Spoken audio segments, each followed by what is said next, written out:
बात असम की करते हैं। जी हां, असम से आज एक बड़ी खबर आई। असम में बहुविवाह यानी पॉलीगैमी पर रोक वाले कानून को लेकर राजनीति उबाल पर है। देश में यूसीसी लागू करने के कयासों के बीच असम सरकार राज्य में बहुविवाह खत्म करने के लिए कानून लाने जा रही है। इसे यूसीसी से पहले ट्रायल के तौर पर देखा जा रहा है। रविवार को कानून पर राज्य सरकार की तरफ से गठित 4 सदस्यों की एक्सपर्ट कमेटी ने सीएम को अपनी रिपोर्ट सौंपी। यह कमेटी कानून बनाने को लेकर विधानसभा की विधायी क्षमता का पता लगाने के लिए बनाई गई थी। सीएम हिमंता बिस्वा शर्मा ने रिपोर्ट सौंपे जाने की तस्वीर अपने ट्विटर अकाउंट पर शेयर की है। साथ ही उन्होंने कहा है कि इस वित्तीय वर्ष के भीतर ही कानून लागू हो जाएगा। अब आपको बताते हैं कि कमेटी ने अपनी रिपोर्ट में किन बिंदुओं पर फोकस किया है। असम सरकार अनुच्छेद 254 के तहत इस पर कानून बना सकती है। कमेटी के मुताबिक इस्लाम में मुस्लिम पुरुषों की 4 महिलाओं से शादी परंपरा अनिवार्य नहीं है।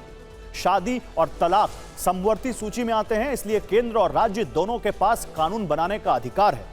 बहुविवाह पर रोक कानून इसलिए जरूरी बन गया है क्योंकि यह मुस्लिम महिलाओं को अनुच्छेद 14 यानी समानता का अधिकार, 15 के तहत लिंग के आधार पर भेदभाव न करना और अनुच्छेद 21 में जीवन और सम्मान का अधिकार के तहत दिए गए मौलिक अधिकारों का उल्लंघन करता है। हालांकि एक पक्ष इसका विरोध भी कर रहा है। उसकी दलील है कि शरीयत एक्ट 1937 के तहत मुस्लिम विवाह और तलाक को लेकर एक कानून पहले से बना है।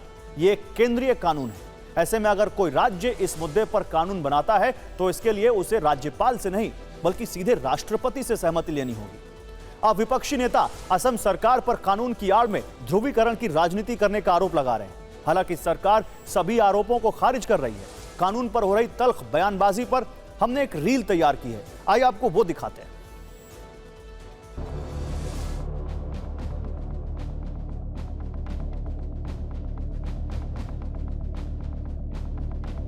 Whether we'll do it in September or December or January, that is to be decided. But within this financial year, this law will definitely come. इसका मकसद क्या है, इसका बैकग्राउंड में क्या उद्देश्य है, वो ज़्यादा इम्पोर्टेंट है। क्योंकि हमारा मुख्यमंत्री ज़्यादा से ज़्यादा ध्रुवीकरण के ऊपर नज़र देते हैं।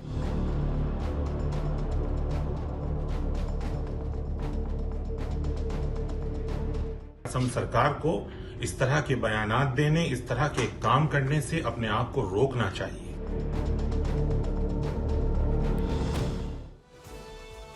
तो मुस्लिम पर्सनल लॉ यानी शरीयत के कारण ही बहुविवाह अब तक जारी है। दूसरे धर्मों में कानून बनाकर ऐसी प्रथा पर रोक लग चुकी है। हिंदू विवाह अधिनियम 1955 के लागू होने के बाद हिंदुओं, बौद्धों और सिखों के बीच बहुविवाह को समाप्त कर दिया गया। ईसाइयों के बीच ईसाई विवाह अधिनियम 1872 लाकर बहुविवाह पर रोक लगाई गई।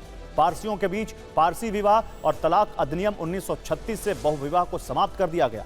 सिर्फ मुस्लिमों में शरीयत एक्ट 1937 के तहत सुरक्षा के कारण आज भी यह प्रथा जारी है, हालांकि यह अनिवार्य नहीं है।